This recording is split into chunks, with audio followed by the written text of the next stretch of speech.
Bonjour à tous, bienvenue dans mon magasin photo. Vous pouvez voir derrière moi l'affiche du Marginal avec Jean-Paul Belmondo.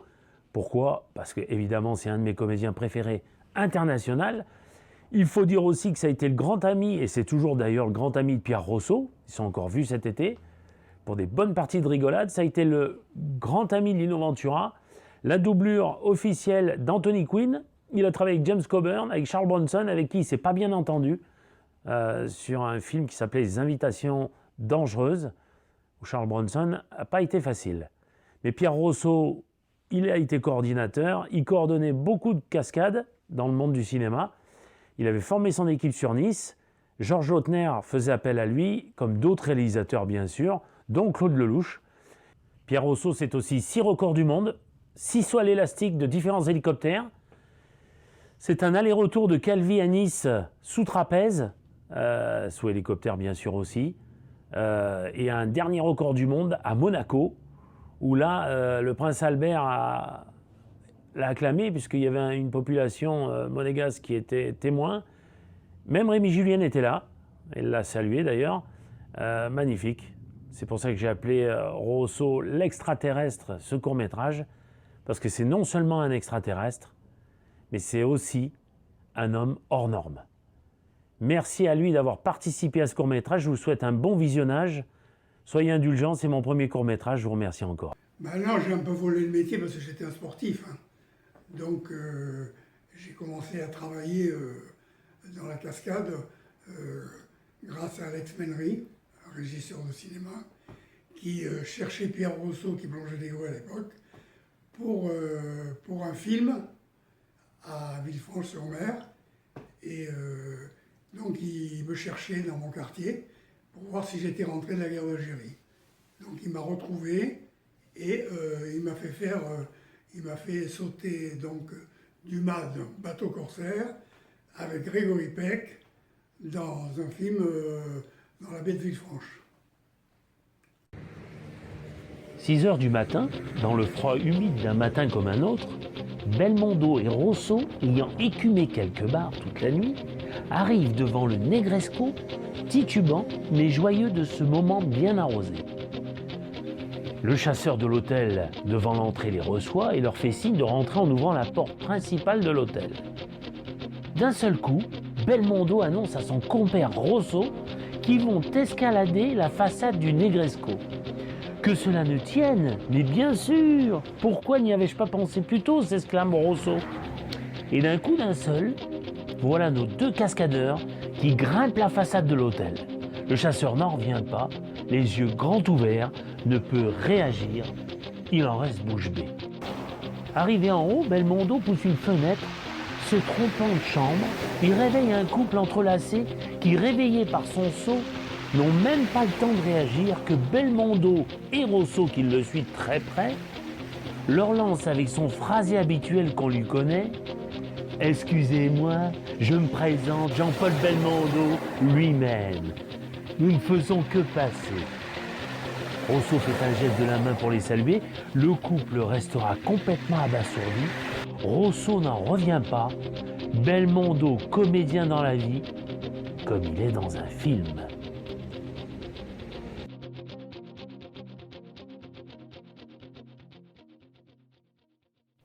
Flic ou voyou. Flic ou voyou, qu'est-ce que tu fais dans Flic ou voyou?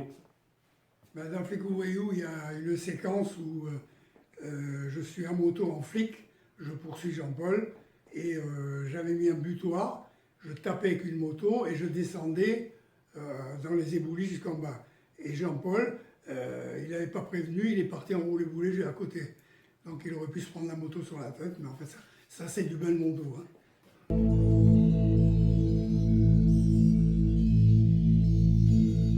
J'ai rencontré dans Classe au risque, voilà, où il passait la frontière avec un môme, et après il y avait une ambulance, ok, où cette ambulance avait été conduite par Belmondo. C'est là qu'il m'a présenté Jean-Paul, en me disant que ce petit jeune irait très loin. Voilà. Par la suite, tu as tourné, tu as eu une très belle cascade dans L'Emmerdeur. Explique-nous. Alors dans l'emmerdeur, Lino était toujours emmerdé par Jacques Brel, et Jacques, il adorait l'emmerder toute la journée, pour qu'il soit meilleur quand il joue. Et donc, quand il glisse de la fenêtre, Lino le rattrape avec la chaise du cabinet, voilà, et c'est moi qui fais la cascade, donc à la place de Jacques. Voilà. Et ce jour-là, il paraît que tu étais dans une journée très spécifique. Oui, c'est-à-dire que ce jour-là, il y avait beaucoup de vent, et je tapais dans les gouttières, et Lino était en bas, près de Molinaro, et il a commencé à se mettre devant la caméra en disant on fait du cinéma, on commencera quand il y aura moins de vent. Et toi là-haut, je vais monter, je vais te casser la gueule si tu continues à faire ça. Voilà.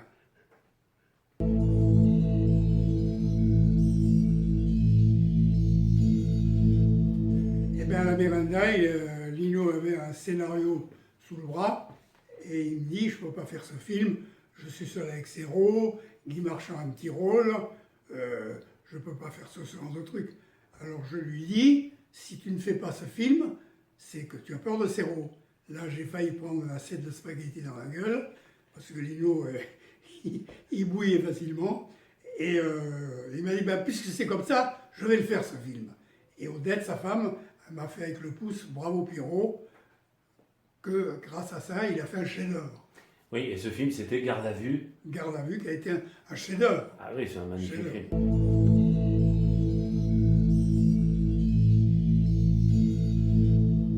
Ben, Claude, il m'a appris l'escrime.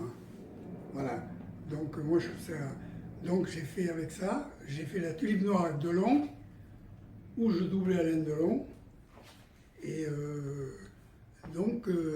c'est grâce à Claude que j'ai fait ce film, La tulipe noire. Oui, tu doublais Delon donc pour les... Delon dans tous les combats. D'accord. Comme il avait un masque, j'avais un masque, je mettais le masque et je doublais Alain. Et lui, Carliez, il était coordinateur cascade. Claude Carlez, oui. Donc il était surtout maître d'armes, lui. Hein. Maître d'armes. D'accord. Et le tournage se passait sur la Côte d'Azur? Oui, au logis du Pin. Aujourd'hui, je vais tenter de rebattre mon propre record, qui était de 800, et on va essayer de les dépasser. Je pense que le plafond est assez haut, le temps est bien, et normalement, on devrait y arriver, quoi. On va essayer de le dépasser entre 40 et 50 mètres. Voilà. Parce qu'après, la dépose est trop difficile, parce qu'il y a un ballon de plus de 300 mètres, et on risque d'avoir beaucoup de mal pour me rattraper, quoi. Vu que le pilote est aveugle dans son hélicoptère, il est guidé que par radio. Plus haut, ça serait, on rechercherait le drame. Et on ne veut pas rechercher le drame aujourd'hui. On veut faire les choses bien, il faut faire plaisir aux amis et surtout au prince Albert II.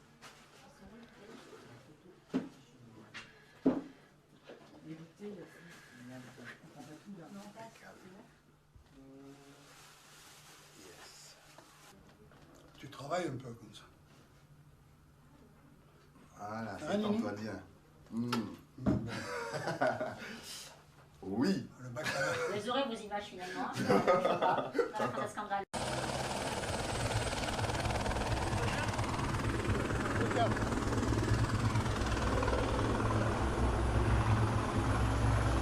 Tu mets une paluche pour le départ ?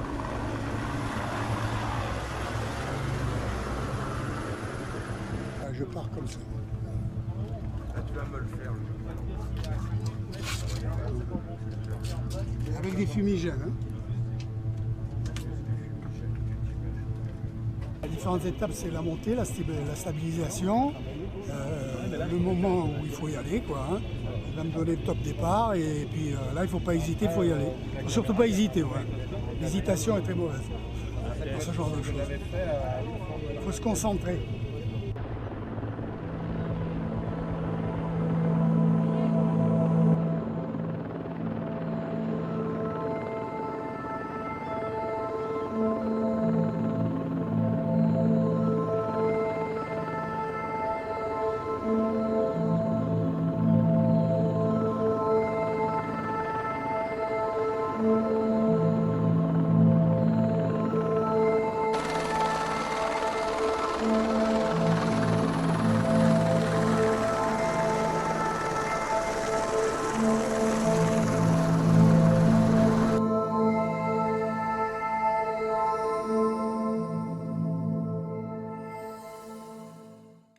Ben, Anthony Quinn, j'étais sa doublure officielle, qui est un mec extraordinaire, avec qui je me suis bien entendu. C'est un mec qui avait des talents fantastiques. Il était peintre, il était sculpteur, il était acteur, il avait une super gueule et il m'adorait vraiment. On s'est entendu merveilleusement. Après James Coburn, dans Invitation dangereuse, j'ai travaillé avec lui et Raquel Welch. Ça s'est très bien passé. Et un jour, il était à la Victorine, il était au loin, et j'entends Peter, you remember me? Alors moi je dis no, what's your name? Et il vient en courant et il m'embrasse. Voilà, Coburn, c'est un mec extraordinaire.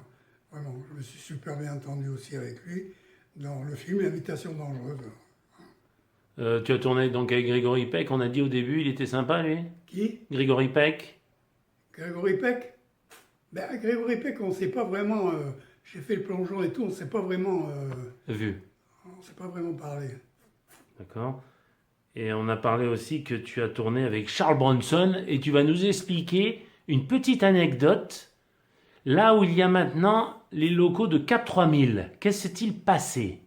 Ben, c'est-à-dire qu'avec Charles Bronson, quand on répète les bagarres, on les répète mécaniquement avant de les tourner. Et en tournant, il peut arriver qu'un coup passe pas. Bon, ça peut arriver ce truc-là. Et lui, dans la répétition mécanique, il m'a tapé la tête contre le mur, il m'a cassé la montre, donc je lui ai sauté dessus, je l'ai couché au sol et je lui ai mis la main sur le coude sur la gorge. Je lui ai dit You are a strong man, me I am a strong man. Et j'ai chaviré les caméras, les projecteurs. Enfin, le film a été arrêté. Voilà, ça a été l'horreur. Tu veux dire que Charles Bronson, c'était quand même quelqu'un qui n'était pas facile sur un tournage? Non. C'est la première fois que je ne m'entends pas vraiment avec un comédien. Surtout les Américains qui sont doués pour tout, quoi. Donc c'était quelqu'un qui était peut-être pas à l'aise en France? Ben, c'était un ancien mineur, Charles Buzinski, qui avait réussi parce qu'il avait de gueule. Il était une fois dans l'Ouest, bien sûr. C'est là qu'il est sorti, où il ne parle pas beaucoup d'ailleurs. Il joue surtout de l'harmonica. Et donc, il y a eu cette petite bagarre. Et le film a été arrêté. Le lendemain, je suis à Cap 3000 et qui je vois? Bronson. Donc je dis là, ça va péter dans Cap 3000. Et il vient vers moi et il me dit, il me tend la main et il me dit « Excuse me, man ». Et il s'est excusé. Rappelons-nous dans des années avant qu'il avait tourné donc dans Le Bagarreur avec James Coburn. Donc tu as tourné avec les deux. Ouais.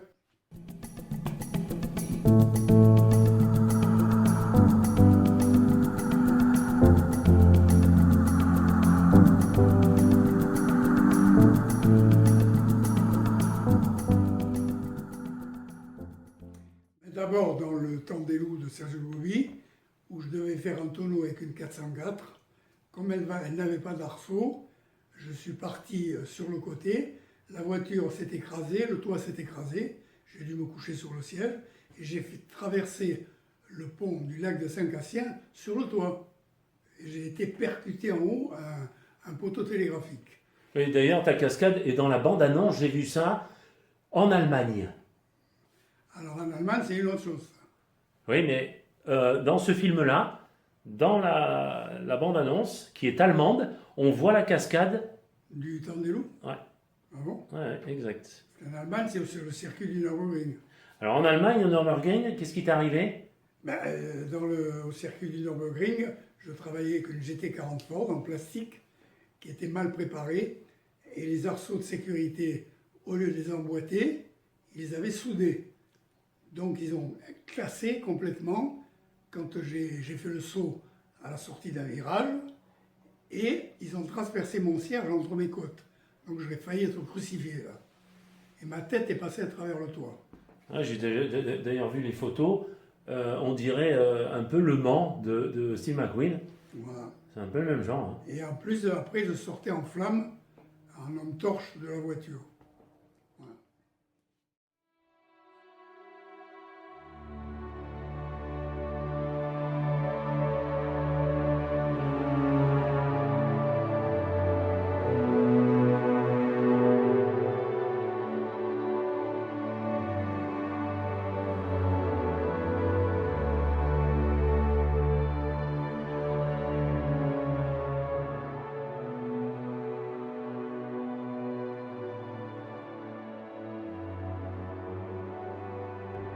Pierre Rousseau, cascadeur, coordinateur de cascade et parfois comédien.